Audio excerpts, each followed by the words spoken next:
Assalamualaikum warahmatullahi wabarakatuh. Waalaikumsalam Waalaikumsalam warahmatullahi wabarakatuh. wabarakatuh. Jadi Anda semua kita melakukan melalui Zoom karena ada beberapa kendala. Nah, pembelajaran kita pada malam hari ini ialah tentang beriman kepada hari akhir sebagai fondasi kehidupan Muslim. Iman kepada hari akhir adalah salah satu rukun iman yang wajib diyakini oleh setiap Muslim. Keyakinan ini bukan sekedar dogma, melainkan fondasi yang kuat yang membentuk cara pandang, perilaku, tujuan hidup seorang mukmin.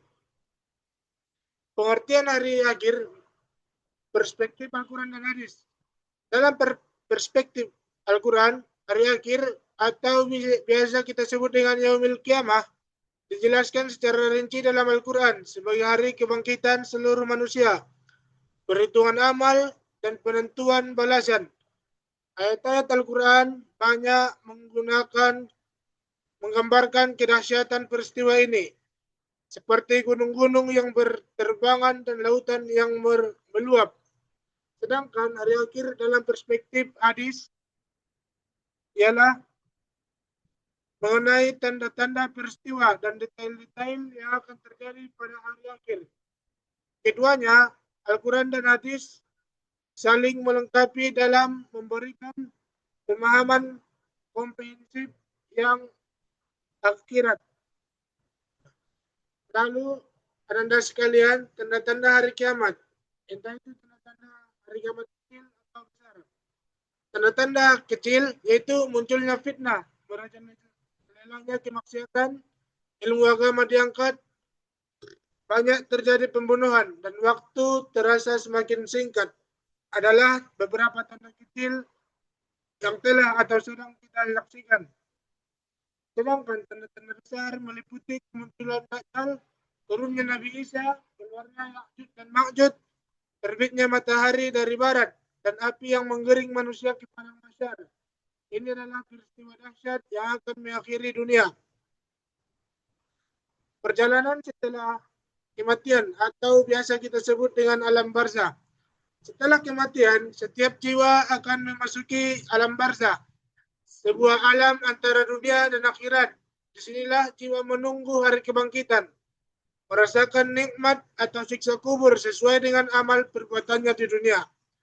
Alam barzah adalah masa transisi yang misterius, di mana amal baik akan menjadi teman yang menerangi kubur, sementara amal buruk akan mendatangkan kegelapan dan kesempitan. Hari kebangkitan dan pengumpulan, yaitu pada hari padang mahsyar. Pada hari kebangkitan, seluruh manusia dari zaman Nabi Adam hingga akhir zaman akan dibangkitkan dari kuburnya. Mereka akan dikumpulkan di padang mahsyar, sebuah dataran yang sangat luas tanpa naungan di bawah terik matahari yang sangat besar. Disinilah setiap manusia akan menanti giliran untuk dihisab dalam keadaan yang berbeda-beda sesuai dengan amal perbuatannya di dunia. Hisab atau perhitungan amal dan mizan timbangan amal. Hisab bisa juga atau perhitungan amal, setiap perbuatan sekecil apapun, baik itu kebaikan maupun keburukan, akan dihitung secara teliti dan adil. Tidak ada yang terlewat dan tidak ada yang dizalimi. Sedangkan mizan atau timbangan amal, setelah hisab, amal manusia akan ditimbang di mizan. Timbangan ini sangat akurat, yang akan menentukan apakah seseorang akan masuk surga atau neraka. Kedua proses ini adalah manifesti keadilan ilahi yang sempurna, menegaskan bahwa tidak ada satupun amal manusia yang sia-sia. Yang selanjutnya itu surga dan neraka. Beralasan bagi orang beriman kafir. Di surga, tempat kenikmatan abadi yang dijanjikan bagi orang yang beriman dan beramal soleh.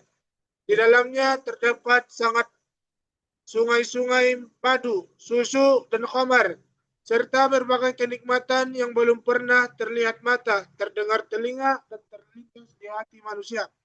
Sedangkan neraka merupakan tempat siksaan abadi yang dipersiapkan bagi orang-orang yang ingkar dan berbuat dosa.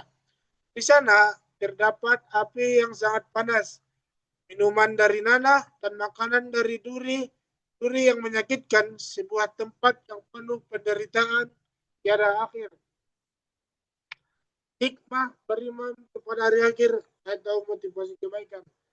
Hikmah beriman kepada hari akhir ialah mendorong amal soleh, keyakinan akan balasan di akhirat, memotivasi seseorang untuk senantiasa berbuat baik, dan menjauhi kemaksiatan. Yang selanjutnya memberikan ketenangan. Nah, hikmah yang selanjutnya adalah memberikan ketenangan. Motivasinya menyadari tujuan hidup yang hakiki dan memberikan kedamaian dan ketenangan dalam menghadapi. Sedangkan hikmah yang selanjutnya yaitu meningkatkan ketakwaan. Sedangkan motivasinya kesadaran akan bisa membuat hamba lebih berhati-hati dalam setiap tindakan dan ucapan.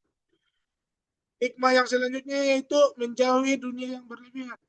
Motivasinya memahami bahwa dunia ini fana, mencegah keterikatan hati yang berlebihan pada hal-hal dunia. Implikasi keimanan dalam kehidupan sehari-hari. Yang pertama itu berakhlak mulia. Keimanan terhadap hari akhir tercermin dalam perilaku yang jujur, amanah, dan berbuat baik kepada sesama.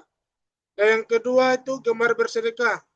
Harta yang dimiliki adalah titipan dan akan dimintai pertanggungjawaban, mendorong untuk dermawan. Sedangkan yang ketiga, istiqomah beribadah.